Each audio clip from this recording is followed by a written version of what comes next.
আল্লাহর নবী সাহাবায়ে কেরাম যখনই মিসওয়াক করা শুরু করে দিলেন, এইদিকে দুর্গের ভিতর থেকে ইহুদি মুনাফিকরা বলতেছে, আরে বাবা রে, 1 মাস পর্যন্ত দেখলাম তারা দাঁড়ায় রইছে, মাছ মাংস খাইতেছে, আজকে দেখা যায় গাছের ডালপালাগুলো খেয়ে ফেলছে, আগামীকাল সকালে না জানি আমাদেরকে যদি খেয়ে ফেলেন। আল্লাহর নবী সাহাবায়ে কেরামদের এই সুন্নতের কারণে, এই সুন্নতের উপরে আমলের কারণে ইহুদি কাফেররা তারা এমনিতেই মিশরের দুর্গের প্রধান গেটটা খুলে দিয়ে তারা পলায়ন করেছে। সাহাবায়ে কেরাম রাদিয়াল্লাহু তাআলা আনহুম আজমাইন ফজরের নামাজের পরে দেখেন মিশরের দুর্গের প্রথম গেটটা খোলা রয়েছে। সাহাবায়ে কেরাম হয়তো ভাবলেন ইহুদি কাফেররা তারা কোনো হিকমত করছে, তাদের কোনো ফন্দি মনে হয় আছে আমাদেরকে মানার জন্য। সাহাবায়ে কেরাম রাদিয়াল্লাহু তাআলা আনহুম আজমাইন তাদের তলোয়ার নিয়ে দুর্গের প্রধান গেটের দিকে গেলেন, গিয়া দেখলেন দুর্গের ভিতরে কেউ নাই। সাহাবায়ে কেরাম আল্লাহু আকবারের ধ্বনি দিয়া দুর্গের ভিতরে ঢুকলেন, ঢুকার পরে দেখেন কেউ নাই। কয়েক শত মাইল দূর দেখা যাচ্ছে ইহুদি কাফেররা দৌড়তেছে। সাহাবায়ে কেরাম রাদিয়াল্লাহু তাআলা আনহুম আজমাইনদেরকে ডাক দিয়ে বলতেছে, হে মাল্লুক সকল, তোমরা আমাদেরকে খাস না, যা খাইছো তো খাইছো, গাছের ডালপালাগুলো খাইছো, আমাদেরকে খাইস না, তোদের জন্য দিয়া গেলাম বিনা যুদ্ধে বিনা পরিশ্রমে আল্লাহর নবী বিশ্ব নবী মুহাম্মদুর রাসূলুল্লাহ সাল্লাল্লাহু আলাইহি ওয়াসাল্লামের অন্যতম একটা সুন্নত মিসওয়াকের কারণে আল্লাহ পাক রব্বুল আলামিন বিনা যুদ্ধে মিশরকে আল্লাহ বিজয় করে দিয়েছেন। ইন্নাল হামদালিল্লাহ ইন্নাল হামদালিল্লাহি ফায়া আইয়ুহাল হাযিরুন রাহিমানি রাহিমাকুমুল্লাহ।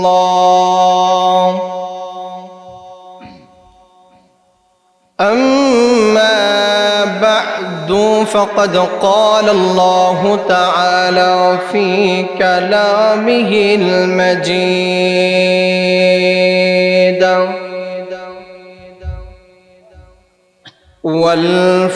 والفرقان الحميد.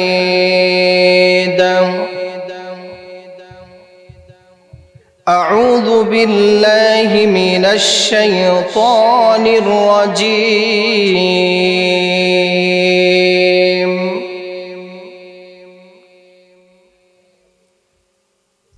بسم الله الرحمن الرحيم.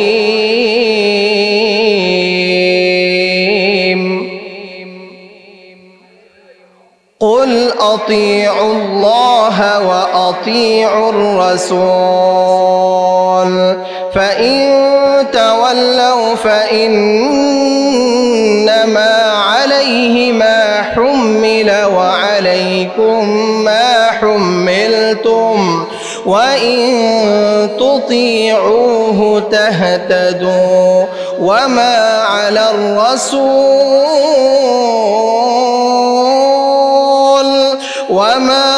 الرسول إلا البلاغ المبين. بارك الله لنا ولكم في القرآن العظيم ونفعنا وإياكم بالآيات والذكر الحكيم. محبت درود إبراهيم پوری. اللهم صل على محمد وعلى آل محمد كما صليت على إبراهيم وعلى آل إبراهيم إنك حميد مجيد. اللهم بارك على محمد وعلى آل محمد كما باركت على إبراهيم وعلى آل إبراهيم إنك حميد مجيد أستغفر الله إن الله غفور رحيم أستغفر الله إن الله غفور رحيم سبحانك لا علم لنا إلا ما علمتنا إنك أنت العليم الحكيم আমরা মোহাব্বতে একটু জিকির করব, পারবো না ইনশাল্লাহ? আওয়াজ দিয়ে পারবো তো? আমরা বুঝাইতে চাইবো এলাকাবাসীকে যে তোমরা যারা গড়ে বসে আছো থাকো, আমরা একাই 100 কথা বলেন, ঠিক কিনা? লা ইলাহা ইল্লাল্লাহ, আওয়াজ দিয়ে আরো জোরে, লা ইলাহা ইল্লাল্লাহ, লা ইলাহা ইল্লাল্লাহ, আরো জোরে আওয়াজ দিয়ে, লা ইলাহা ইল্লাল্লাহ, লা ইলাহা ইল্লাল্লাহ, নেই কোনো মাবুদ আল্লাহ ছাড়া, নেই কোনো মাবুদ আল্লাহ ছাড়া, জোরে লা ইলাহা ইল্লাল্লাহ, লা ইলাহা ইল্লাল্লাহ,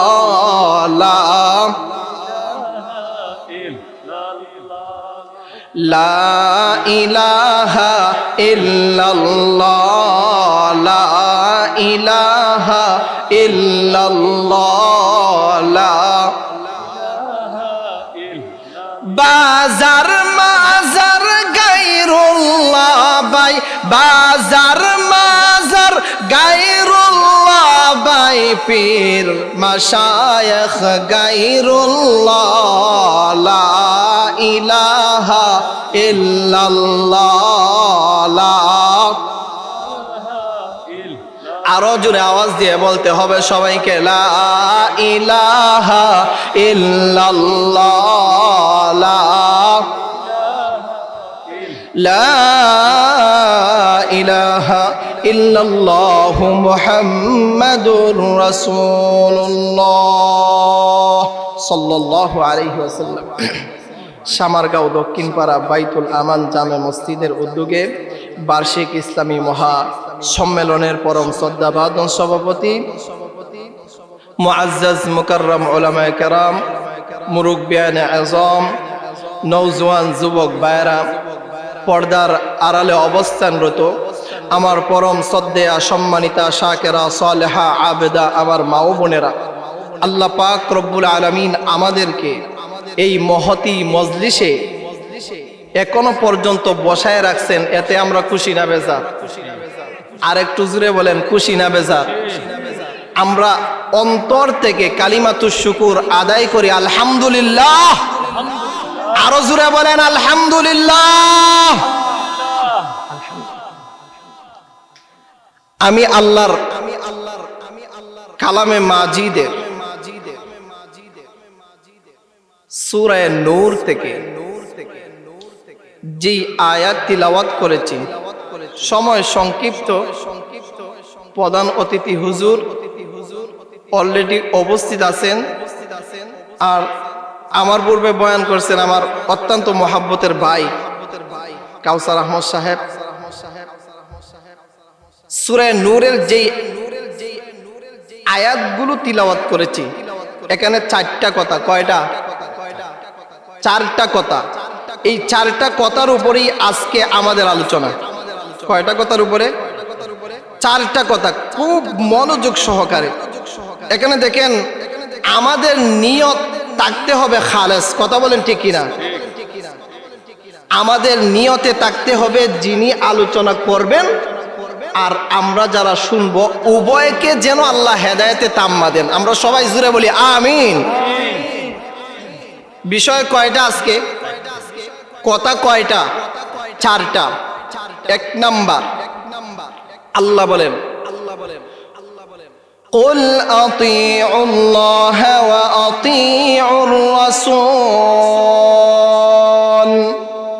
এক নাম্বার আল্লাহ বলেন হে নবী আপনি বলে দিন আতিউল্লাহ, তোমরা আল্লাহ ওয়া আতিউর রাসূল এবং তার রাসূলের আনুগত্য করো। কার আনুগত্য? আল্লাহ এবং তার রাসূলের আনুগত্য করো। একটা বিষয় গেল, কয়টা? একটা। এই আয়াতের ভিতরে অনেক কথা ঢুকে, যে সেজদা, পরুয়া, পূজা, ইবাদত, বন্দেগি, ডাকা, অনুসরণ করা একমাত্র আল্লাহর হবে। কথা বলেন ঠিক কিনা? মহান ব্যক্তি দেখে ওনার পিছনে পিছনে চললাম, এই আয়াত থেকে খারেজ বাহির হয়ে গেছে। তাদের পিছন পিছন চলা যাবে? আওয়াজ দিয়ে বলেন, তাদের পিছন পিছন চলা যাবে? এক নাম্বার, আল্লাহ এবং তার রাসূলের আনুগত্য করো। আল্লাহ বলেন হাবিব তোমার উম্মতকে, আর কাকে? আমার বান্দাদেরকে জানায়া দাও। দ্বিতীয় নাম্বার, فَإِن تَوَلَّوْا فَإِنَّمَا عَلَيْهِ مَا حُمِّلَ وَعَلَيْكُمْ مَا حُمِّلْتُمْ। দ্বিতীয় নাম্বার। কত নাম্বার? দ্বিতীয় নাম্বার। আল্লাহ বলেন নবী তোমার ব্যাপারে তোমাকেই জিজ্ঞাসাবাদ করা হবে। রাসূলের যা যা দায়িত্ব, সেই দায়িত্ব সম্পর্কেই রাসূলকে জিজ্ঞাসাবাদ করা হবে, অতিরিক্ত কিছু জিজ্ঞাসাবাদ করা হবে। ওয়া আলাইকুম মা হুম্মিলতুম। নবী গো আমাদের যে দায়িত্ব, আমাদেরকেই জিজ্ঞাসাবাদ করা হবে। অর্থাৎ নবী আপনি কোরআনের কথা, নবী আপনি হাদিসের কথা জানায়া দিন, কোরআনের কথা হাদিসের কথা জানায়া দিন। এটা হলো আপনার দায়িত্ব। এটা কার দায়িত্ব? আপনার দায়িত্ব। মানে আল্লাহর রাসূলকে আল্লাহ বলতেছেন। আর আমাদের দায়িত্ব কি? মানা। আমাদের দায়িত্ব কি? মানা। আমাদের দায়িত্ব কি? মানা। হাদিসের মধ্যে স্পষ্ট ভাবে আছে, কঠিন কিয়ামতের ময়দানে আল্লাহ পাক রব্বুল আলামিন নূহ আলাইহিস সালাতু ওয়াস সালামকে ডাক দিবেন। কাকে? নূহ আলাইহিস সালাতু ওয়াস সালামকে। শুধু নূহ নবী না, সমস্ত নবীদেরকে আল্লাহ কিয়ামতের ময়দানে ডাক দেবেন এবং তাদের উম্মতের ব্যাপারে জিজ্ঞাসাবাদ করবেন। তাদের উম্মতের ব্যাপারে জিজ্ঞাসাবাদ করবেন। নূহ আলাইহিস সালাতু ওয়াস সালামকে আল্লাহ ডাক দিয়ে বলবেন হাল বাল্লাগতা,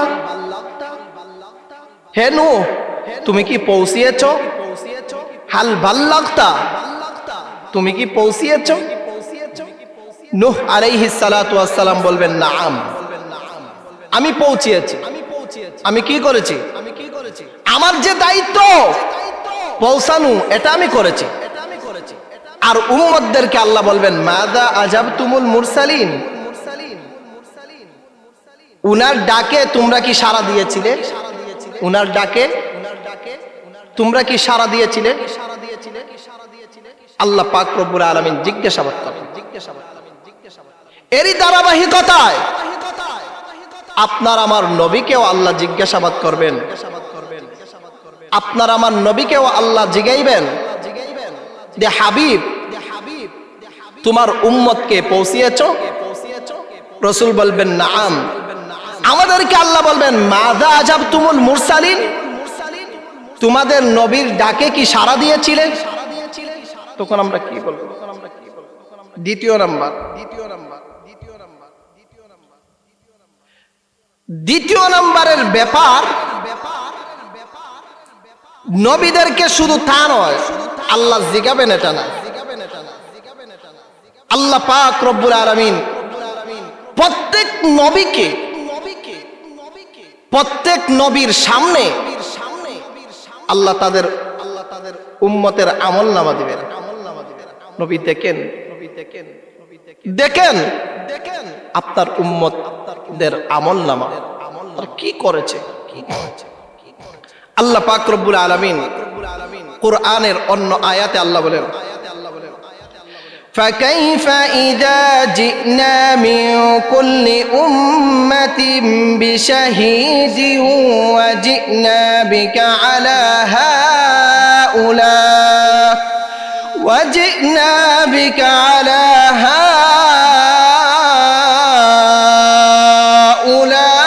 هؤلاء شهيدا। সূরা নিসার মধ্যে আল্লাহ বলেন আপনার আমার নবীকে আল্লাহ কিয়ামতের ময়দানে ডাক দিয়ে বলবেন হাবিব আমার, আপনি বলেন তো কি করা যায়। এই দেখেন আপনার উম্মতের আমলনামা, এই দেখেন আপনার উম্মতদের অবস্থা। হাবিব আপনি বলেন এখন কি করা যায়, আপনার উম্মতদেরকে কি করি এখন। আল্লাহর রাসূল তখন লজ্জায় বিভোর হয়ে যাবে, লজ্জিত হয়ে যাবেন। এই জন্যই আল্লাহর রাসূল বলেন উম্মত, আমার উম্মত, তোমরা তায়েফের কষ্টের কথা তোমরা ভুলে যেও না, আমার দান দান মুবারক শহীদ হওয়ার কথা ভুলে যেও না। আল্লাহর রাসূল বলেন আমার উম্মত 23 বছরের পাথর বেঁধে দিন ইসলামের কাজের কথা তোমরা ভুলে যেও না, মক্কার হিজরতের কথা তোমরা ভুলে যেও না, বদর খায়বার খন্দকের কথা তোমরা ভুলে যেও না। হাদিসে আছে তায়েফের ময়দানে শিশুরা যখন আল্লাহর রাসূল সাল্লাল্লাহু আলাইহি সাল্লাম, আমরা কেমন নবীর উম্মত, কুল আতিউল্লাহ ওয়া আতিউর রাসূল, আমরা কেমন নবীর উম্মত। তায়েফের ময়দানে শিশুরা আল্লাহর রাসূলকে কঙ্কর মারতেছে, একটা শিশু আবেগে বড় একটা পাথর নিছে, কি নিছে, বড় একটা পাথর, পাথর নিয়ে আল্লাহর রাসূলকে মারবে, মানে তার চাইতে পাথরের ওজন বেশি, পাথরটা তার উপরেই পড়ে গেছে। পিছন থেকে যত শিশুরা পাথর মারতেছে ওই শিশুর উপরে পড়ছে। আল্লাহ রাসূল ফিরে তাকায় দেখেন এই শিশুর অবস্থা একবারে নার্ভাস হয়ে যাচ্ছে। আল্লাহ রাসূল দৌড় দিয়ে শিশুর কাছে গিয়ে বললেন যে বাবারা আমাকে তোমরা মারো, এই শিশু বাচ্চাটাকে মেরো না, আমাকে তোমরা মারো, এই শিশু বাচ্চাটাকে তোমরা মেরো না। আল্লাহ রাসূলের সাহাবী আব্দুল্লাহ ইবনে মাসউদ রাদিয়াল্লাহু তাআলা আনহু আল্লাহর রাসূলের কাছে গেলেন। আল্লাহর রাসূল আব্দুল্লাহ ইবনে মাসউদকে বললেন ইকরা আলাইয়াল কুরআন, হে আব্দুল্লাহ ইবনে মাসউদ তুমি কিছু কোরআন তিলাওয়াত করো। আব্দুল্লাহ ইবনে মাসউদ বললেন আমি কোরআন তিলাওয়াত করব। আকরাউ আলাইকা ওয়া আলাইকা উনজিলা, ইয়া রাসূলুল্লাহ আমি কোরআন তিলাওয়াত করব অথচ কোরআন আপনার প্রতি নাজিল হয়েছে। ইয়া রাসূলুল্লাহ আমি কোরআন তিলাওয়াত করব অথচ আপনার প্রতি কোরআন নাজিল হয়েছে। আল্লাহ রাসূল বললেন ইন্নী উহিব্বু আন আসমাআহু মিন গায়রি, হে আব্দুল্লাহ আমি নিজে তিলাওয়াত করতে পছন্দ করি, অন্যের তিলাওয়াত শুনতেও পছন্দ করি। সুবহানাল্লাহ বলবেন না, আর একটু জোরে বলবেন না।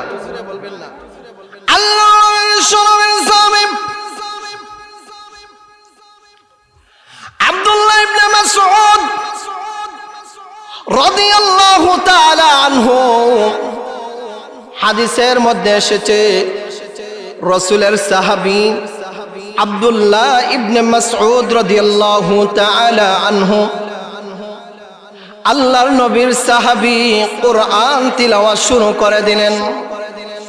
কোরআনের এই সূরাটার নাম হইল সূরা নিসা। আল্লাহর নবীর সাহাবী আব্দুল্লাহ ইবনে মাসউদ সূরা নিসা থেকে কোরআন তিলাওয়াত শুরু করে দিয়া আল্লাহর নবীর সাহাবী আব্দুল্লাহ ইবনে মাসউদ রাদিয়াল্লাহু তাআলা আনহু সূরা নিসা থেকে কোরআন তিলাওয়াত শুরু করে দিলেন। আল্লাহর নবী বিশ্ব নবী মুহাম্মদুর রাসূলুল্লাহ সাল্লাল্লাহু আলাইহি ওয়াসাল্লাম কোরআন তিলাওয়াত শুনতে লাগলেন। আল্লাহর সাহাবী আব্দুল্লাহ ইবনে মাসউদ রাদিয়াল্লাহু তাআলা আনহু সূরা নিসার এই আয়াতের মধ্যে যখন আসলেন, যখন তিনি এই আয়াতগুলো তিলাওয়াত করলেন, ফাকাইফা ইদা জিনা মিন কুল্লি উম্মাতিন বিশাহিদিন ওয়া জিনা বিকা আলা হাউলাই শাহিদা। আল্লাহর সাহাবী আব্দুল্লাহ ইবনে মাসউদ রাদিয়াল্লাহু তাআলা আনহু সূরা নিসার এই আয়াত যখন তিলাওয়াত করা শুরু করে দিলেন, আল্লাহর নবী বিশ্ব নবী আব্দুল্লাহ ইবনে মাসউদকে বললেন, হাসবুক, আব্দুল্লাহ রে তুমি এই জায়গার মধ্যে থেমে যাও। আল্লাহর নবীর সাহাবী আব্দুল্লাহ ইবনে মাসউদ রাদিয়াল্লাহু তাআলা আনহু উনি বলেন, আমি রাসূলের দিকে তাকাইলাম, আল্লাহর নবীর দিকে তাকাইয়া আমি দেখলাম আল্লাহর নবী বিশ্ব নবী মুহাম্মদুর রাসূলুল্লাহ সাল্লাল্লাহু আলাইহি ওয়াসাল্লাম ওযুর দ্বারে কান্না করতেছেন। আল্লাহর নবীর চক্ষু দিয়ে কান্না জোর জোর করে চোখের পানি পড়তেছে। আব্দুল্লাহ বলেন, ইয়া রাসূলুল্লাহ, ইয়া হাবিবাল্লাহ, ওগো নবীজি আপনি এইভাবে কাঁদতেছেন কেন? ইয়া রাসূলুল্লাহ, ইয়া হাবিবাল্লাহ, ওগো নবীজি আপনি তো বললেন আমাকে কোরআন তিলাওয়াত করার জন্য। ওগো নবীজি আমি তো কোরআন তিলাওয়াত করলাম। ওগো নবীজি এই আয়াতে আসতেই তো আপনি অঝোর ধরে কান্না করতেছেন। আল্লাহর নবী বলেন, আব্দুল্লাহ রে কঠিন কিয়ামতের ময়দানে আল্লাহ পাক রব্বুল আলামিন যখন কিয়ামতের ময়দানে আমাকে উপস্থিত করবেন, আমার উম্মতদেরকেও আল্লাহ উপস্থিত করবেন, অন্যান্য নবীদেরকেও আল্লাহ পাক রব্বুল আলামিন উপস্থিত করবেন। আল্লাহর নবী বলেন, অন্যান্য নবীদের উম্মতদেরকেও আল্লাহ পাক রব্বুল আলামিন উপস্থিত করবেন। আল্লাহর নবী বলেন, আব্দুল্লাহ রে আল্লাহ পাক রব্বুল আলামিন আমাকে যখন, আল্লাহ তো হাবিবুল্লাহ আমাকে ঘোষণা করেছেন আল্লাহর মহাব্বতের বন্ধু। আল্লাহর নবী বলেন, আল্লাহ পাক রব্বুল আলামিন কিয়ামতের ময়দানে আল্লাহ যখন আমাকে ডাক দিবেন আর বলবেন, আমার নবী আমার প্যারা হাবিব দেখেন আপনার উম্মতের অবস্থা, এই দেখেন আপনার এই উম্মতের খাতাগুলো, এই দেখেন আপনার এই উম্মতের খাতাগুলো। আল্লাহ বিশ্ব নবী বলেন, আব্দুল্লাহ রে তখন আমি কি জবাব দিব? আমার উম্মতের জন্য আমি তো লজ্জায় বিভোর হয়ে যাব। এই জন্য রাসূল বলেন, আব্দুল্লাহ রে আমার উম্মতরা যেন আমার দান মুবারক শহীদ হওয়ার কথা ভুলে না যায়, তায়েফের ময়দানে ইসলামের জন্য কষ্ট করার কথা যেন ভুলে না যায়, আমার পেটের মধ্যে পাথর বাঁধার কথা যেন ভুলে না যায়, আমার পিঠের মধ্যে পাথরের আঘাত সহ্য করেছি ইসলামের জন্য, আমার উম্মতরা যেন এই কথাগুলো ভুলে না যায়। বদরের কথা, খন্দকের কথা, উহুদের কথা আমার উম্মতরা যেন ভুলে না যায়। আব্দুল্লাহ রে আমার উম্মতরা যেন পাবন্দের সঙ্গে নামাজ আদায় করে, ইসলামের বিধান মানে, এই জন্য তাদের চিন্তার জন্য, তাদের জন্য আমি পেরেশান হয়ে আব্দুল্লাহ রে এই আয়াতে আসা মাত্রই ওযুর দ্বারে আমি কান্না শুরু করে দিলাম।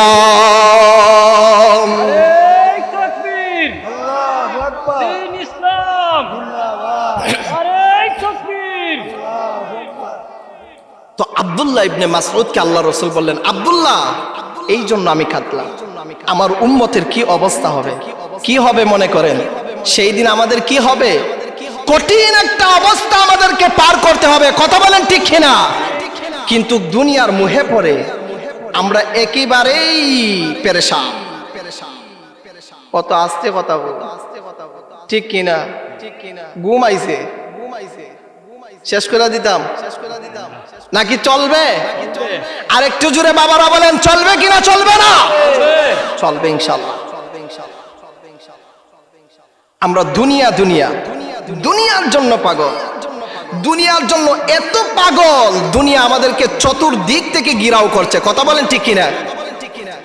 আল্লাহ রাসূল সাল্লাল্লাহু আলাইহি ওয়াসাল্লাম হাদিসের মধ্যে বলেছেন, কিয়ামতের ময়দানে, কিয়ামতের বাবারা ভাইরা খুব মনোযোগ সহকারে কথাগুলো শুনবেন। কঠিন কিয়ামতের ময়দানে আল্লাহ দুনিয়াকে, কাকে? আমার সঙ্গে একটু কথা বললে ভালো হবে, আপনাদের ঘুম যাবে, আমারও ভালো লাগবে, আর বয়ানটা একটু মজাদায়ক হবে, কথা বলেন ঠিক কিনা?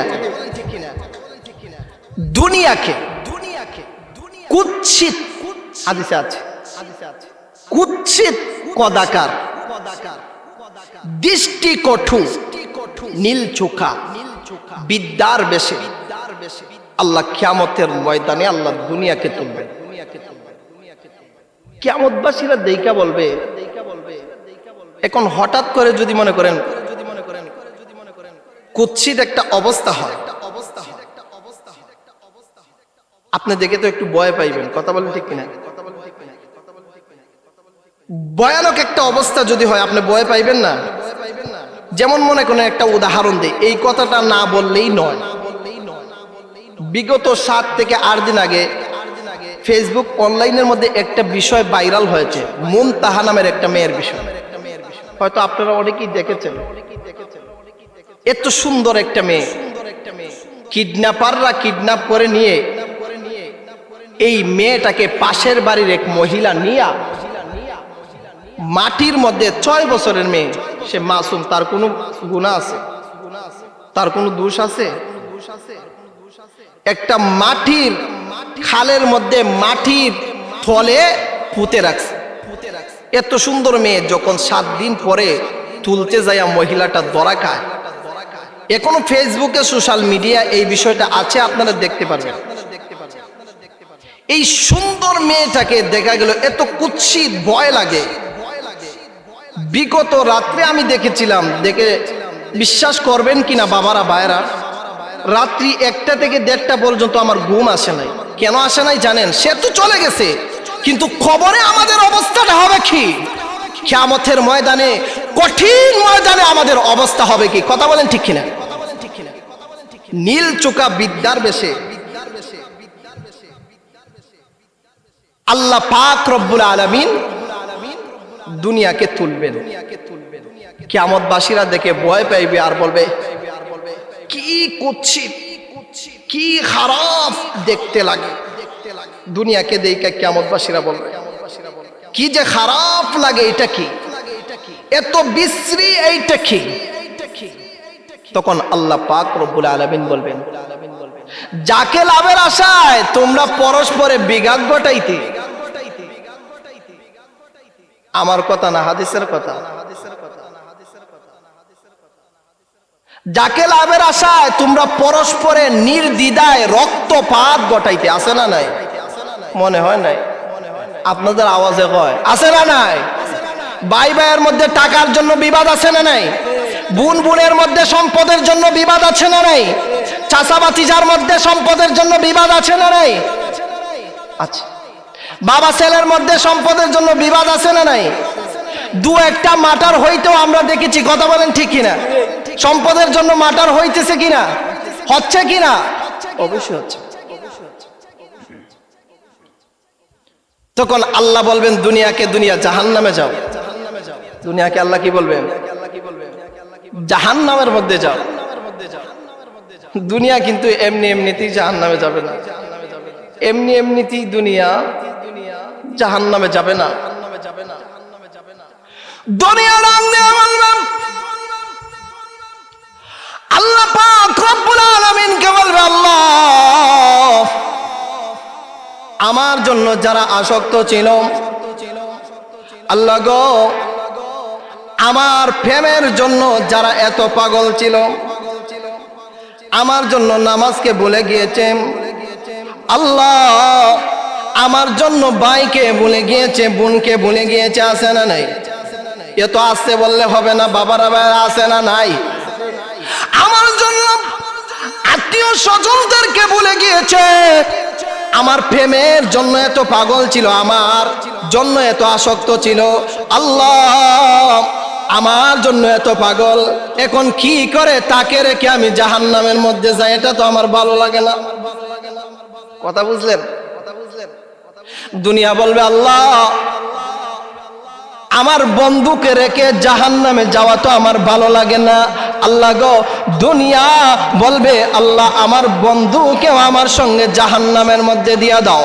আল্লাহ পাক রব্বুল আলামিন কঠিন কিয়ামতের ময়দানে যারা দুনিয়ার জন্য পাগল ছিল, যারা দুনিয়ার জন্য আসক্ত ছিল, যারা দুনিয়ার জন্য পাগল, দুনিয়ার ভালোবাসার জন্য পাগল, দুনিয়ার প্রেমাস্পদের জন্য পাগল, দুনিয়া পায়া আত্মীয় স্বজনদেরকে, ভাই বেরাদর আত্মীয় স্বজন সবাইকে ভুলে গিয়েছে, দুনিয়ার জন্য অনেক ফিতনা ফাসাদের মধ্যে লিপ্ত হয়েছে, দুনিয়ার জন্য বিঘাতের মধ্যে লিপ্ত হয়েছে, দুনিয়ার জন্য নির্দ্বিধায় রক্তপাত বয়ে আনছে। দুনিয়া বলবে আল্লাহ আমার বন্ধুদেরকে আমার সঙ্গে জাহান্নামের মধ্যে দিয়া দাও। আল্লাহ পাক রব্বুল আলামিন দুনিয়াকে বলবেন দুনিয়া রে তোমার বন্ধুদেরকে নিয়ে জাহান্নামের মধ্যে চলে যাও। কাকে বলবেন আল্লাহ? দুনিয়াকে। দুনিয়ার জন্য এত বেশি পাগল হওয়া যাবে না, এত বেশি পাগল হওয়া, যত বেশি পাগল হওয়ার প্রয়োজন তত বেশি হব। কথা বুঝলেন? ঠিক কিনা বলেন? মুরব্বী বাবাদেরকে তো কষ্ট দেওয়া আসলে মন চাইতেছে না, ঘুম চলে আসতেছে। আর বিশেষ করে আমার জুনাইদ আহমদ আনসারি ভাই, ওনার আব্বা এখানে আছেন, ওনার ছোট ভাই হাফিজ মাওলানা সাইদি ভাই, দিল হোসেন সাইদি আমার ক্লাসে হিপ জগতে মানে অত্যন্ত চমৎকার ভাবে লেখাপড়া করছে। আলহামদুলিল্লাহ তাদের আপ্যায়নে আজকে আমি মুগ্ধ, আলহামদুলিল্লাহ, শুকরিয়া। বাবার বয়সী অনেকেই এখানে আছেন। তো যেই বিষয়টা বলতেছিলাম, এই দুনিয়ার জন্য যতটুকু প্রয়োজন পাগল হওয়ার ততটুকুই হতে হবে, এর অতিরিক্ত হওয়া যাবে। আরেকটু আওয়াজ দিয়ে বলেন, এর অতিরিক্ত হওয়া যাবে না। আর যদি হন জাহান্নাম, যদি হন, কার কথা? আল্লাহ রাসূলের কথা। এবার আসেন দুইটা বিষয় বলছিলাম, কয়টা আলোচনা আছিল? কয়টার উপরে? চারটা। কয়টার উপরে আছিল? চারটার উপরে আছে। কয়টা? তৃতীয় নাম্বার আল্লাহ বলেন ওয়া ইন তুতিউহু তাহতাদু ওয়া মা আলার রাসূল ওয়া মা আলার রাসূল ইল্লাল বালাগুল মুবিন।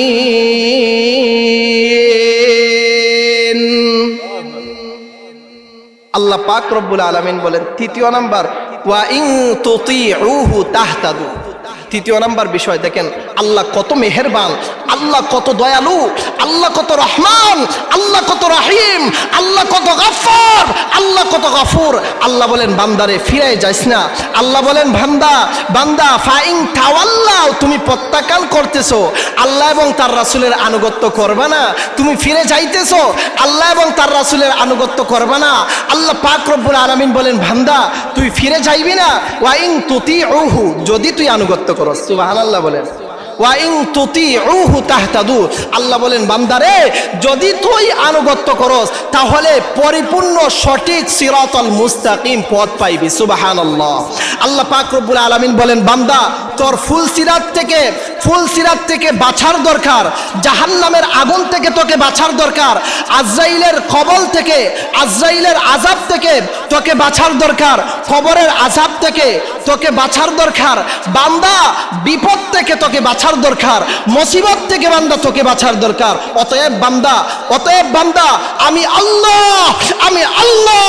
আল্লাহ বলেন বান্দা আমি আল্লাহ তোকে বলতেছি বান্দা ফিরে যাইবি না, বান্দারে ফিরে যাইবি না, আল্লাহ এবং তার রাসূলের আনুগত্য থেকে বিমুখ হবি না।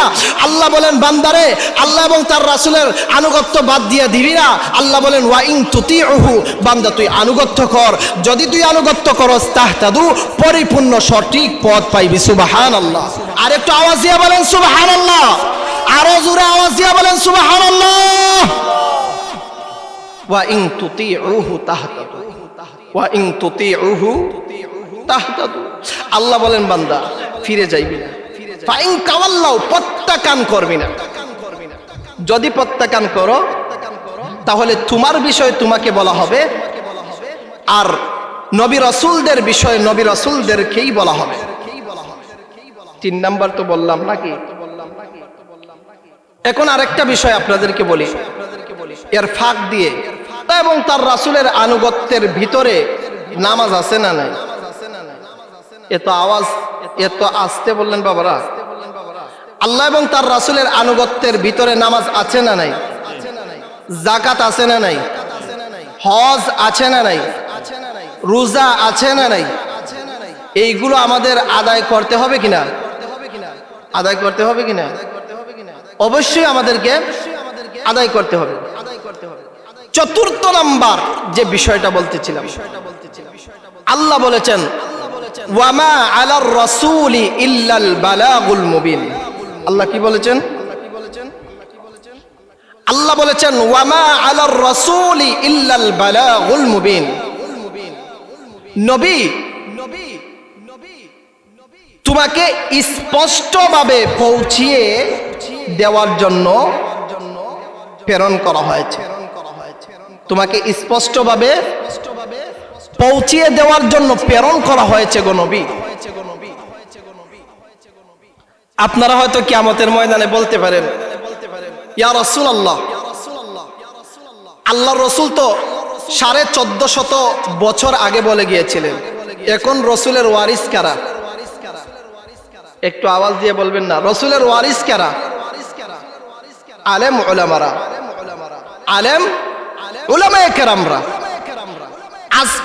আজকে সাবারগাঁও দক্ষিণ পাড়ার বাইতুল আমান জামে মসজিদ থেকে যারা শুনেন নাই শুনছেন, কিন্তু মৃত্যু পর্যন্ত দেখবেন যারা আলেম উলামাদের বিরুদ্ধে কথা বলে, যারা আলেম উলামাদের বিরুদ্ধে কথা বলে, আলেমদের নিয়ে চক্রান্ত করে, আলেমদের নিয়ে উলামাদের নিয়ে ফিতনা ফাসাদের মধ্যে লিপ্ত হয়, অবশ্যই স্পষ্টভাবে বুঝতে হবে তার কোন জায়গায় সমস্যা আছে। কথা বলেন ঠিক কিনা? উলামায়ে কেরাম নবীর ওয়ারিস। উলামায়ে কেরাম বলতে পারেন বাইতুল আমান জামে মসজিদের ইমাম সাহেবকে হুজুর নামাজের দাওয়াত দিয়েছিলেন তো ঠিক, আপনি মারলেন না কেন আমাকে? যদি মারতেন তা হইলে তো নামাজে আসতাম, কিন্তু ব্যাপারটা এমন না। যদি ধমক দিতেন তাহলে তো নামাজে আসতাম, শুধুমাত্র নামাজের কথাই তো বলছেন, আর তো কোনো কিছু বলেন নাই। যদি বলতেন নামাজে আসতাম। আল্লাহ বলেন এই কথা বলার সুযোগ নাই। আল্লাহ বলেন এই কথা বলার সুযোগ নাই। ওয়ামা আলার রাসূলি ইল্লাল বালাগুল মুবিন। আল্লাহ বলেন আমার রাসূল আমার প্যারা হাবিবকে স্পষ্ট বাণী দিয়েই আমি প্রেরণ করেছি, এতে কোনো সন্দেহ নাই। তারাকতুকুম মুহাজ্জাতান বাইদা লাইলুহা কানাহারিহা। আল্লাহ রাসূল দ্বীনের ব্যাপারে বলেন আমি তোমাদের জন্য দ্বীনকে এমন ভাবে রেখে গেলাম যেমন দবদবে সাদা আকাশের মতো। সুবহানাল্লাহ। লাইলুহা কানাহারিহা সাওয়াউন। দ্বীনের ব্যাপারে আল্লাহ রাসূল বলেন রাত দিন সমান। সুবহানাল্লাহ। অতএব কেউ দোষারোপ করতে পারবেন না আলেমদেরকে, কেউ দোষারোপ করতে পারবেন না নবী রাসূলদেরকে, কেউ বলতে পারবেন না আল্লাহ আমাকে তো বলা হয় নাই, আল্লাহ জাকাতের ব্যাপারে তো আমি জানি না, আল্লাহ নামাজের কথা আমি শুনি নাই, আল্লাহ হজের কথা আমি শুনি নাই। আল্লাহ বলবেন শুনলে না কেন? শত শত হাজার হাজার আলেম ছিল, কুরআন ছিল, সুন্নাহ ছিল, এজমা ছিল, কিয়াস ছিল, কত বড় বড় আলেম উলামায়ে কেরাম হক্কানি আলেমরা ছিলেন, তোর সন্তানও আলেম ছিল, মসজিদের ইমাম সাহেব ছিলেন, মসজিদের মুয়াজ্জিন সাহেব ছিলেন, শুনলে না কেন? আল্লাহ বলবেন কি না? আল্লাহ পাক রব্বুল আলামিন বলবেন। তো অতএব আসেন আমার বাবারা, ভাইয়েরা, আমরা কি বুঝলাম? আল্লাহ এবং তার রাসূলের আনুগত্য করতে হবে। আল্লাহ এবং তার রাসূলের আনুগত্য করতে হবে। কারণ যেই রাসূল আমাদের জন্য এত কষ্ট করেছে, যেই রাসূল আমাদের জন্য রাতকে রাত দিনকে দিন কষ্ট করেছে, আমাদেরকে শ্রেষ্ঠ একটা ধর্ম আমাদেরকে দিয়ে গেছেন, দিন ইসলাম। সেই রাসূলকে কি করে আমরা ভুলে যাই? সেই রাসূলকে কিভাবে আমরা ভুলি? আর সেই রাসূলের অবদান আমরা কি করে বলি? তায়েফের কথা কি করে আমরা বলি? খায়বার খন্দকের কথা কি করে আমরা বলি? আপনি যদি রাসূলের একটা সুন্নতের উপরে থাকতে পারেন তাহলে আপনি কামিয়াব, তাহলে আপনি কামিয়াব। রাসূলের একটা সুন্নতের উপরে যদি আপনি থাকতে পারেন আপনি কামিয়াব। রাসূলের একটা সুন্নতকে যদি আপনি মানতে পারেন আপনি কামিয়াব। আল্লাহ রাসূলের বিশেষ একটা সুন্নতের কথা বলি। খলিফাতুল মুসলিমিন আমিরুল মুমিনিন ওমর ফারুক রাদিয়াল্লাহু তাআলা আনহু,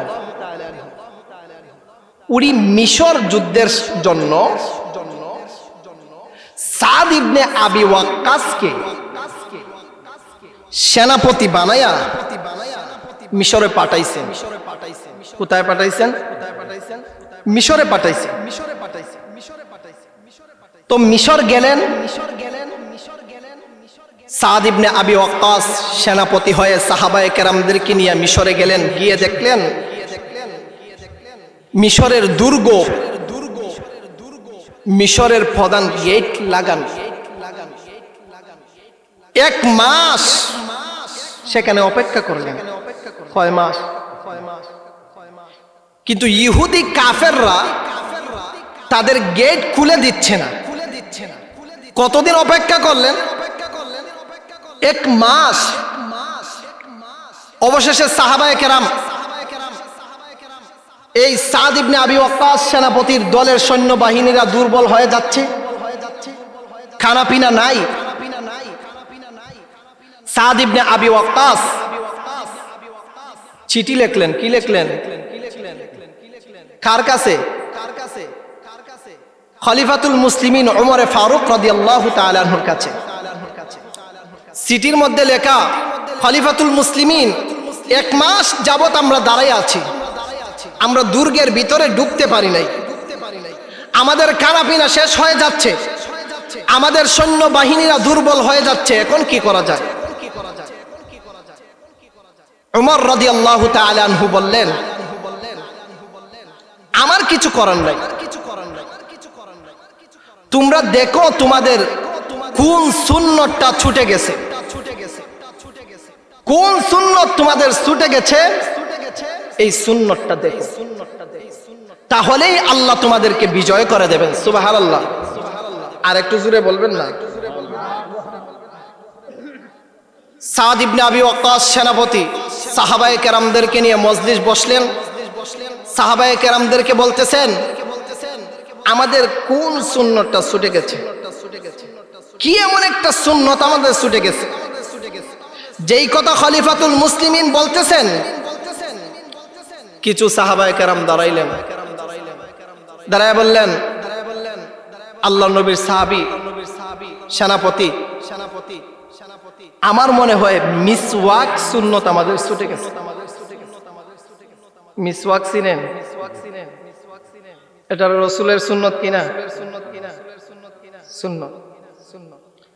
আল্লাহ সামিম সাদ ইবনে আবি ওয়াক্কাস রাদিয়াল্লাহু তাআলা আনহু এবার সাহাবায়ে কেরামদেরকে বললেন, আগামীকাল ফজর থেকেই মিসওয়াক করতে হবে। আগামীকাল ফজর থেকেই মিসওয়াক তোমাদের করতে হবে। ফজরের নামাজের সময় হওয়ার আগে সাহাবায়ে কেরাম কি দিয়ে মিসওয়াক করবেন? তারা রাস্তাঘাটের অলিতে গলিতে বেড়াইলেন, গাছের ডালপালাগুলো ভেঙে তারা মিসওয়াক করা শুরু করে দিয়েছেন। আদেশটা হইল সেনাপতি সাদ ইবনে আবি ওয়াক্কাস রাদিয়াল্লাহু তাআলা আনহু।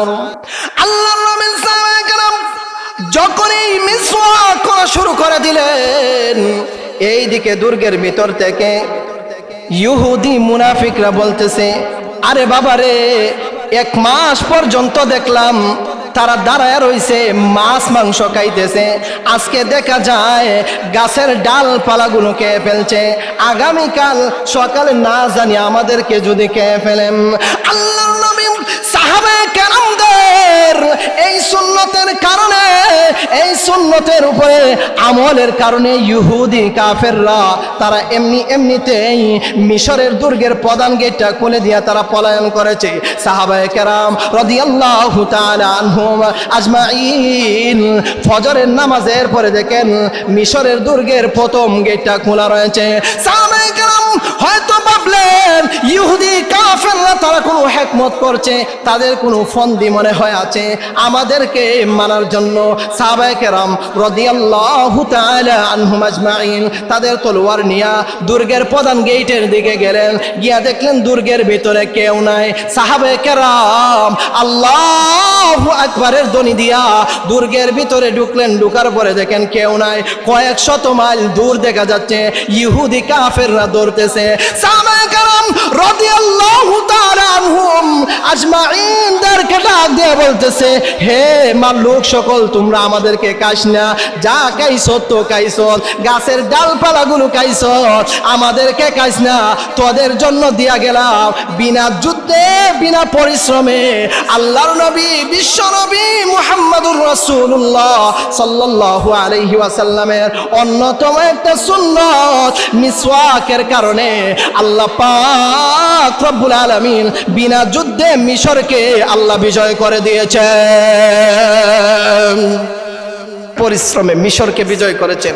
এর মাধ্যম ওসিলা হইল মিসওয়াক। ওসিলাটা কি? মিসওয়াক করা। মিসওয়াক আমরা অনেকেই করি না, আবার মিসওয়াক নিয়ে ঠাট্টা বিদ্রুপও করে, আছে না নাই? আমরা করি না।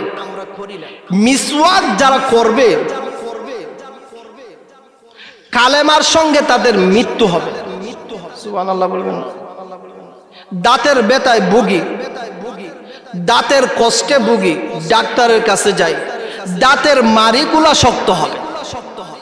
সুবহানাল্লাহ। দাঁতগুলো অতি সহজেই টেম্পার যাবে না, টেম্পার থাকবে মিসওয়াক করলে। কি করলে? তো মিসওয়াক করা আল্লাহ রসুলের সুন্নাহ। আল্লাহ রসুলের একটা সুন্নাহ যদি আমরা আঁকড়ে ধরতে পারি, তারাকতু ফীকুম আমরাইন লান তাদিল্লু মা তামাসসাকতুম বিহিমা কিতাবাল্লাহি ওয়া সুন্নাত রাসূল। রসুল কিতাব এবং সুন্নতে রসুল আমাদের জন্য দিয়ে গেছেন। উভয়টাকে যদি আঁকড়ে ধরতে পারি, আল্লাহর কিতাব কোরআনের উপর, রসুলের সুন্নাহর উপরে যদি আমরা আমল করতে পারি, আমাদের জীবন আলোকিত হয়ে যাবে। সুবহানাল্লাহ।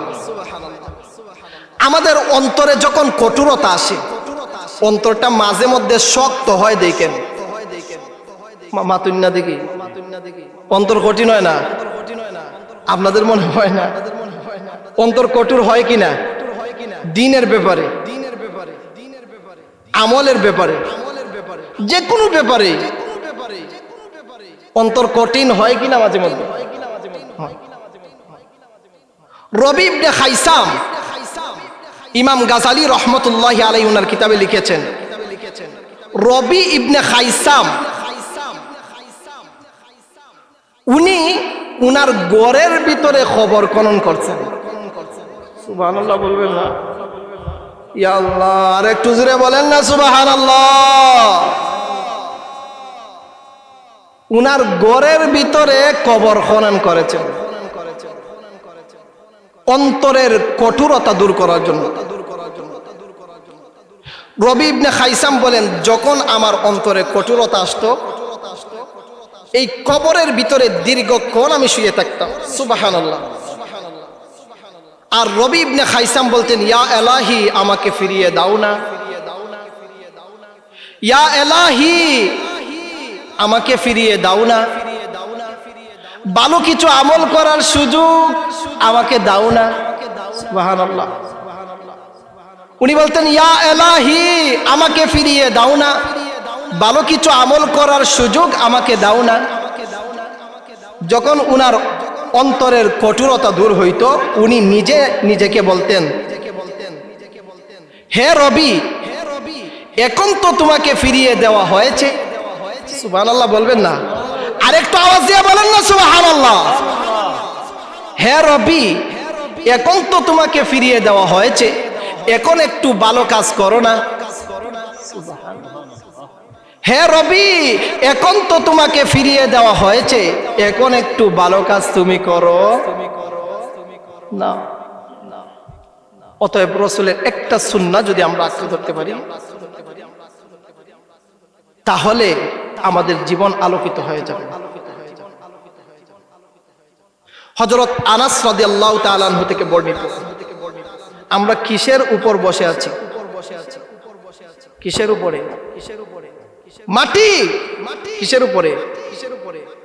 হযরত আনাস রাদিয়াল্লাহু তাআলা আনহু থেকে বর্ণিত, উনি বলেন, মাটি প্রতিনিয়ত, প্রতিদিন উচ্চ সুরে 10টি বাক্য ঘোষণা করে।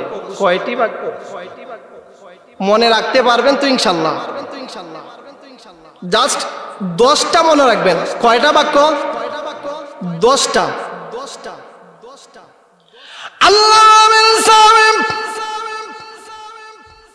আনাস রাদিয়াল্লাহু তাআলা আনহু থেকে বর্ণিত, উনি বলেন, আল্লাহর নবী, বিশ্ব নবী মুহাম্মদুর রাসূলুল্লাহ সাল্লাল্লাহু আলাইহি ওয়াসাল্লাম বলেছেন, প্রতিদিন উচ্চ সুরে মাটি 10টি বাক্য ঘোষণা করে যে, হে আদম সন্তান, তুমি আমার পিঠের উপরে বসবাস করে দৌড়াদৌড়ি লাফালাফি করে বেড়াচ্ছ, কিন্তু অতি সত্বর আমার অভ্যন্তরের মধ্যে প্রবেশ করতে হবে। মাটি প্রতিদিন ঘোষণা করে আমাদেরকে, তুমি আমার উপরে বসবাস করে পাপাচারের মধ্যে লিপ্ত হচ্ছ, অতি সত্বর আমার অভ্যন্তরে সুকঠিন আযাবের মধ্যে গ্রেফতার হতে হবে। মাটি, তৃতীয় নম্বরে মাটি প্রতিদিন আমাদেরকে ঘোষণা করতে থাকে, তুমি আমার উপরে বসবাস করে রং তামাশার মধ্যে মত্ত হয়ে যাচ্ছ, অতি সত্বর আমার অভ্যন্তরে, আমার ভিতরে তোমাকে কাটতে হবে। মাটি বলেন, হে আল্লাহর বান্দারা রে, আমার উপরে বসবাস করে হারাম বস্তুগুলো তুমি ভক্ষণ করছো, কিন্তু জেনে রাখো আমার অভ্যন্তরে তোমার হাড় মাংসগুলো পোকামাকড় খাবে। এবার মাটি বলে, তুমি আমার উপরে বসবাস করে তুমি মহাসুখ আনন্দের মধ্যে কাটাচ্ছ, তবে জেনে রাখো আমার অভ্যন্তরে তোমাকে চিন্তা এবং বিমর্ষ অবস্থায় থাকতে হবে। মাটি বলে, তুমি আজ গৌরব অহমিকায় মত্ত, কিন্তু জেনে রাখতে হবে খালি তোমাকে তো লাঞ্ছিত হতে হবে, অপমানিত হতে হবে, অপদস্থ হতে হবে। আনাস থেকে বর্ণিত, আল্লাহর নবী বলেন, বিশ্ব নবী মুহাম্মদুর রাসূলুল্লাহ সাল্লাল্লাহু আলাইহি ওয়াসাল্লাম বলেন, মাটি বলে, হে আল্লাহর বান্দারা, তোমরা আজ আমার উপরে আনন্দ বেঁধে, দল বেঁধে তোমরা আনন্দ ফুর্তি করছো। দল বেঁধে দেখবেন গাঞ্জা খায় আছে না নাই? দল বেঁধে মদ খায় আছে না নাই? দল বেঁধে জুয়া খেলে আছে না নাই? রে ভাই জানেরা, আমার মুরব্বী বাবারা, এমন দল আছে না নাই? দল বেঁধে ডাকাতি করে, বক্তাদেরকে কিভাবে গাড়ির সম্মুখে বড় একটা গাছ পাথর কইরা ফালানো যায় এই চিন্তায় থেকে আসে না নাই? দল বেঁধে চুরি করে আসে না নাই? আল্লাহ পাক রব্বুল আলামিনের হাবিব মুহাম্মদুর রাসূলুল্লাহ সাল্লাল্লাহু আলাইহি ওয়াসাল্লাম বলেন, আল্লাহর বান্দারা তোমরা আজ মাটির উপরে আনন্দ বেঁধে তোমরা দল বেঁধে আনন্দ ফুর্তি করছো, কিন্তু মাটি বলে আমার অভ্যন্তরে তোমাকে অবশ্যই নিঃসঙ্গভাবে অন্ধকারের মধ্যে থাকতে হবে। আল্লাহর নবী বলেন, মাটি প্রতিদিন আমাদেরকে ঘোষণা করে তুমি আজ আমার উপরে বসবাস করে হারাম খাদ্য ভক্ষণ করে তোমার শরীরকে মোটা তাজা বানাইছো। মাটি বলে আল্লাহর বান্দা রে, আমার অভ্যন্তরে যখন আসবা তোমার মাংসগুলো বিগলিত হয়ে যাবে, তোমার হাড়গুলো বিগলিত হয়ে যাবে, কয়েকদিন পরে তোমার হাড়ও পাওয়া যাবে না, তোমার চক্ষু পাওয়া যাবে না, তোমার মুখের কোনো সুরত থাকবে না, তোমার দেহ পাওয়া যাবে না, তোমার হাত পাওয়া যাবে না, তোমার পা পাওয়া যাবে না, কোনো কিছুই পাওয়া যাবে না। আল্লাহর নবী বলেন, প্রতিদিন মাটি মালতে থাকে, হে আল্লাহর বান্দারা তোমরা আমার উপরে আলু দেখে দেখে তোমরা চলাফেরা করছো, কিন্তু মাটি বলে আল্লাহর বান্দারা আমার উপরে বসবাস করে তোমরা গুনার কাজের মধ্যে লিপ্ত হয়ে যাচ্ছ, কিন্তু জেনে রাখতে হবে আমার অভ্যন্তরে গভীর অন্ধকারের আধারে তোমাকে থাকতে হবে। মাটি এই 10টি ঘোষণা করে। মাটি কয়টি ঘোষণা করে? মাটি এই 10টি ঘোষণা করে। অতএব আল্লাহ এবং তার রাসূলের আনুগত্যের মাধ্যমে জাহান্নাম থেকে বাঁচার আমাদের দরকার। কথা বলেন না ঠিক কিনা? জাহান্নাম থেকে আমাদের বাঁচার দরকার কিসের মাধ্যমে? আল্লাহ এবং তার রাসূলের আনুগত্যের মাধ্যমে। আল্লাহ এবং তার রাসূলের আনুগত্যের ভিতরে নামাজ আছে না নাই? নামাজ আমাদের পড়তে হবে কিনা? নামাজ চাইরা না দইরা? দইরা। নামাজ চাইরা না দইরা? যাকাত আদায় করে না না করে?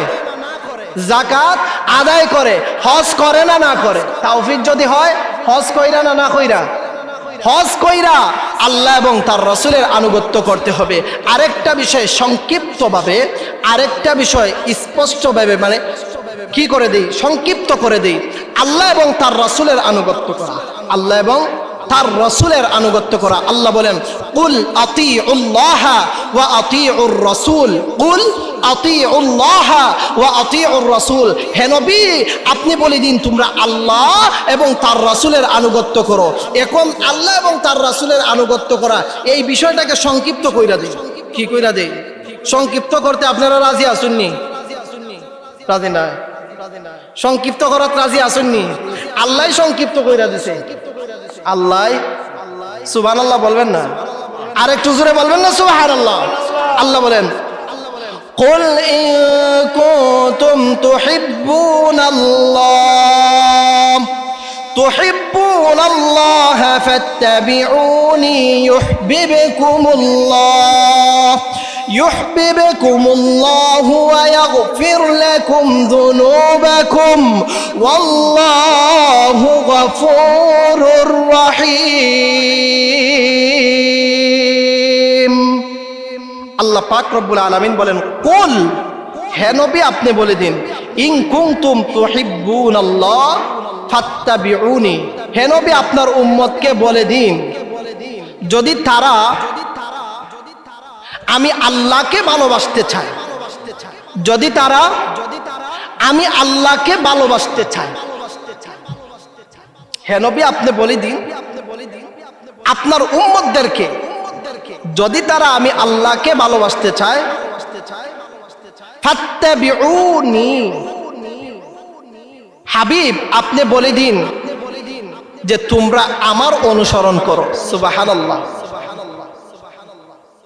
আল্লাহ বলেছেন মানে আল্লাহকে যদি ভালোবাসতেই হয়, আল্লাহর ভালোবাসা যদি পেতেই হয়, আল্লাহ বলেন নবী আপনি বলেন আপনার অনুসরণ আপনার উম্মতরা করার জন্য। সুবহানাল্লাহ। বিষয়টা সংক্ষিপ্ত হইল কিনা? মানে এই আয়াত থেকে আমরা বুঝলাম আল্লাহর রাসূলের আনুগত্যের দ্বারা, রাসূলের অনুসরণ দ্বারা আল্লাহর আনুগত্য হয়ে যায়, আল্লাহর অনুসরণ হয়ে যায়।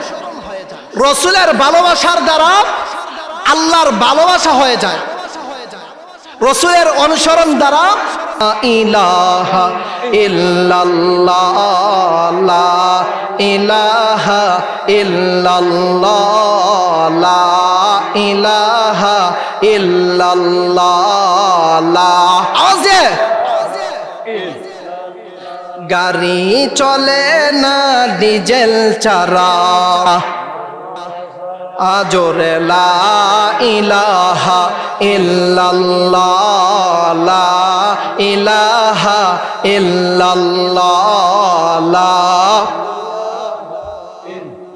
লাহু লা ইলাহা ইল্লাল্লাহ লা লা ইলাহা ইল্লাল্লাহ মুহাম্মাদুর রাসূলুল্লাহ। আমরা সবাই পড়ি সাল্লাল্লাহু আলাইহি ওয়াসাল্লাম।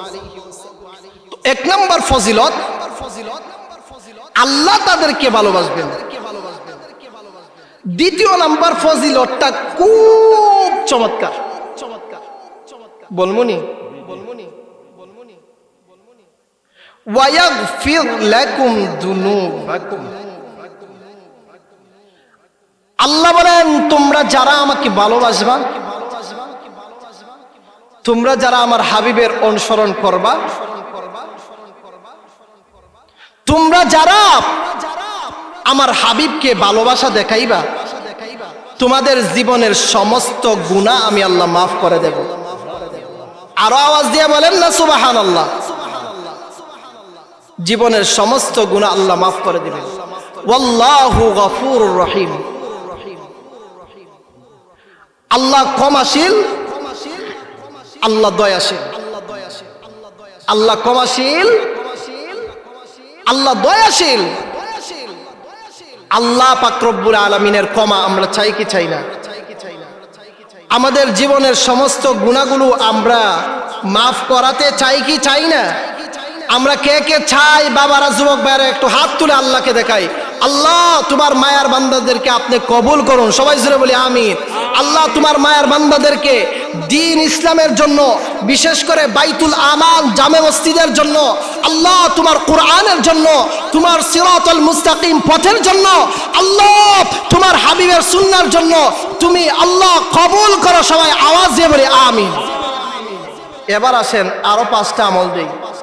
হুজুর আসার আগ মুহূর্ত 5টা কথা বইলে সংক্ষিপ্ত বলে 5টা আমলের কথা।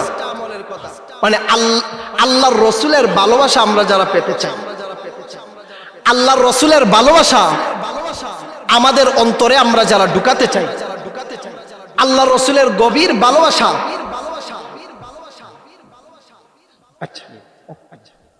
আমরা যারা গভীরভাবে ঢুকাতে চাই, 5টা আমল বিশেষ করে। কয়টা? সংক্ষিপ্তভাবে। 1 নাম্বার, প্রতি সোমবারে রোজা রাখা। প্রতি সোমবার যদি না পারি বছরে 2-3 বার রাখি, চেষ্টা করি, আস্তে আস্তে ঠিক হবে। কি বলেন? বছরে না পারি তাহলে 2 বছরে রাখি। ট্রাই করার দরকার, চেষ্টা করার দরকার। কথা বলেন ঠিক কিনা? এটা হলো 1 নাম্বার। আল্লাহ রসুল প্রতি সোমবারে রোজা কেন রাখতেন? সোমবারে আল্লাহ রসুলের প্রতি কোরআন নাজিল হয়েছে। 2 নাম্বার, আমরা ফজর থেকে নিয়ে এশা পর্যন্ত আমরা সজাগ হয়ে নানান জায়গায় বিস্তার করি, চলাফেরা করি, জমিনে হাঁটাহাঁটি করি, নানান কাজে জীবিকার তাগিদে আমরা বাহির হই। হই না? প্রত্যেকটা কাজের বেলায় দোয়া আছে, মাসনুন দোয়া আছে, আছে না নাই? খানার দোয়া আছে না নাই? দাওয়াত খাওয়ার দোয়া আছে না নাই? খানা সামনে আসার দোয়া আছে না নাই? বাথরুমের ভিতরে খবিজ জিন্নাতগুলা থাকে, তাদের কাজই হলো শারারতি, মন্দত্ব, আপনাকে মানে বিপদগ্রস্ত করা, আপনার নষ্ট করা। বাথরুমের দোয়া আছে না নাই? বাথরুমে ঢুকার দোয়া আছে না নাই? মসজিদে ঢুকার দোয়া আছে না নাই? মসজিদ থেকে বাহির হওয়ার দোয়া আছে না নাই? এইগুলো কাজ যদি আমরা করতে পারি তাহলে রসুলের ভালোবাসা অটোমেটিকলি আমাদের ভিতরে ঢুকে যাবে। 3 নাম্বার, আমাদের জীবনের প্রত্যেকটা কাজ রসুলের সুন্নত দিয়ে সাজানো। আমাদের জীবনের প্রত্যেকটা কাজ রসুলের সুন্নত দিয়ে সাজানো। চতুর্থ নাম্বার, প্রতিদিন সর্বোচ্চ চেষ্টা করে, যদি প্রতিদিন না পারি মাঝে মধ্যে আল্লাহ রসুলের জীবনী থেকে একটি জীবনী পড়া, একটু জীবনী পড়া, তায়েফের পড়া, তায়েফের কথা পড়া, এই রসুলের দান্দান মুবারক শহীদ হওয়ার কথা পড়া, বদর খায়বার খন্দকের ইতিহাস যদি পড়েন আপনার চক্ষু দিয়ে পানি বাহির হবে। পঞ্চম নাম্বার, সংক্ষিপ্তভাবে বলি, শেষ নাম্বার, বেশি বেশি করে দুরূদ পাঠ করা, বেশি বেশি করে দুরূদ পাঠ করা, সংক্ষিপ্ত দুরূদ, সাল্লাল্লাহু আলাইহি ওয়াসাল্লাম। আমরা সবাই আওয়াজ দিয়ে বলি সাল্লাল্লাহু আলাইহি ওয়াসাল্লাম, সাল্লাল্লাহু আলাইহি ওয়াসাল্লাম, সাল্লাল্লাহু আলাইহি ওয়াসাল্লাম। এই দুরূদটা আমরা বেশি বেশি করে পাঠ করব।